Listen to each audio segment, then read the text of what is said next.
10 tips to bulk faster. While there are plenty of things you can do to maximize muscle growth during a bulk, the idea that you can gain muscle fast naturally can be misleading to those who think they can build 10 pounds of muscle in 1 month. The hard truth is that muscle growth occurs at a much slower rate than you can gain fat, which is why you need to make sure to monitor your diet and training on a weekly basis if you are looking to maximize muscle growth and minimize fat gain during a bulk. Muscle can only grow so fast, and a proper bulk takes both time and consistency.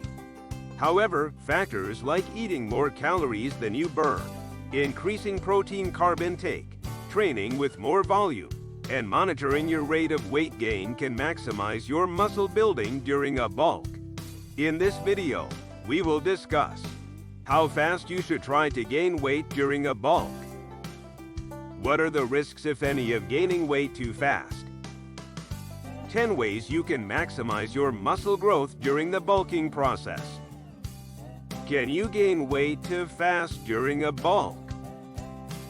Yes, gaining weight too fast during a bulk could result in you gaining more body fat than is standard during a bulk.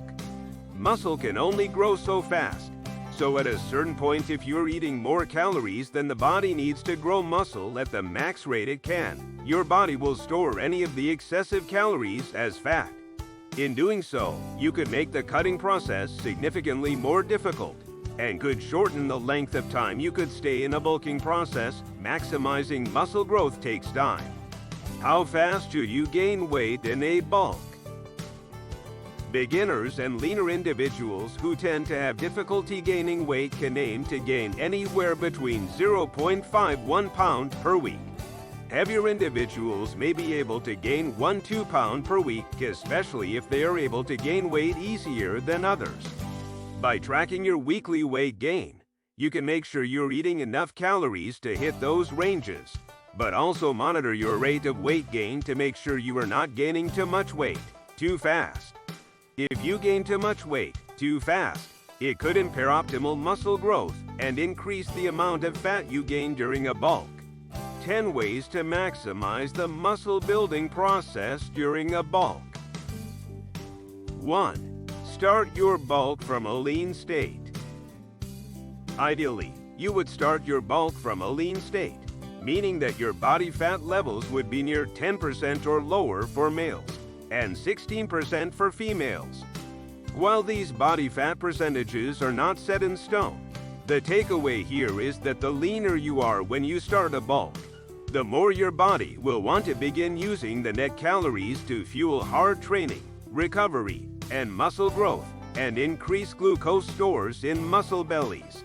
If you start from a less lean state, you may run the risk of introducing more calories to a body and metabolism that already is keen on increasing body fat stores, or imply shorten the total time you gain bulk for. At some point, you end up bulk when your body fat gets too high, since at that point, you're gaining excessive amounts of fat in relation to muscle. 2. Progressively eat more calories. When looking to gain muscle and weight during a bulk, you need to eat more calories than you burn off. It's a basic mud equation that has been repeatedly proven. To gain weight, you must be in a caloric surplus. To lose weight, you must be in a caloric deficit. Eating anything you want is one way to do this. However, it can affect the makeup of the weight you are gaining and how fast you are gaining weight. As discussed above, you want to make sure you are eating at a rate that allows for maximal muscle growth yet does not allow for excessive body fat to be gained during the bulk. You will gain some body fat. However, gaining excessive amounts will not help you gain more muscle, and in fact may actually make your body more apt to prioritize fat gain than muscle gain as your bulk goes on. The key here is to progressively eat more calories, rather than just eating anything in sight out of the gates. This allows you to make sure you are monitoring your rate of weight gain and maximizing your muscle growth to fat gain ratio. 3. Eat enough protein. Odds are if you're eating enough calories, you will get a good amount of protein in the process. That said, It is important to make sure you are eating enough protein to support muscle recovery and growth. Aim to consume 0.8–1.0 grams of protein per pound of body weight during your bulk. Eating less protein could result in decreased muscle growth and recovery. Eating more protein than that may or may not be necessary, as your body can only use so much protein. If you find you're eating large amounts of protein, I recommend you replace the excessive protein with more carbohydrates, as that is the preferred fuel source for your muscles. 4. Prioritize more carbs to fuel hard training. Carbohydrates are the preferred fuel for muscle tissue and the brain. While the brain, muscles, and body can function off of fat and protein for energy, carbohydrates are the preferred source of energy to allow for high-intensity weight training, the type of training that you will need to be doing to maximize muscle growth. I recommend you start by consuming 2 to 3 grams of carbs per pound of body weight, and increase this macronutrient as needed to match increases in overall calorie intake. So, when you eat more food to put on more weight, opt for more carb sources like bread, pasta, rice, potatoes, grains, etc. 5. Train more frequently.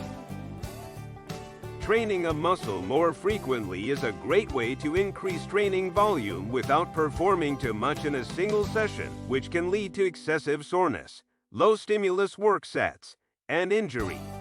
If you're looking to grow massive legs, for example, you may need to perform 16 to 20 total sets a week of quadriceps exercises, and another 16 to 20 total sets a week of hamstring training.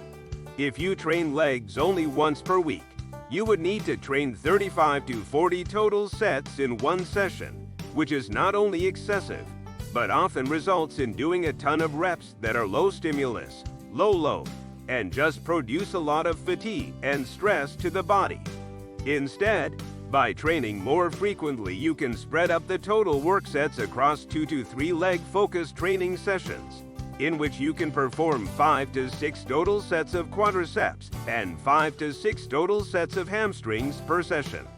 By training less total sets per session as compared to doing it all in one session, you also allow yourself to potentially move more weight, with more control and focus on the muscle stretch and contraction, and not have as severe muscle soreness and injury risks as training muscles once per week.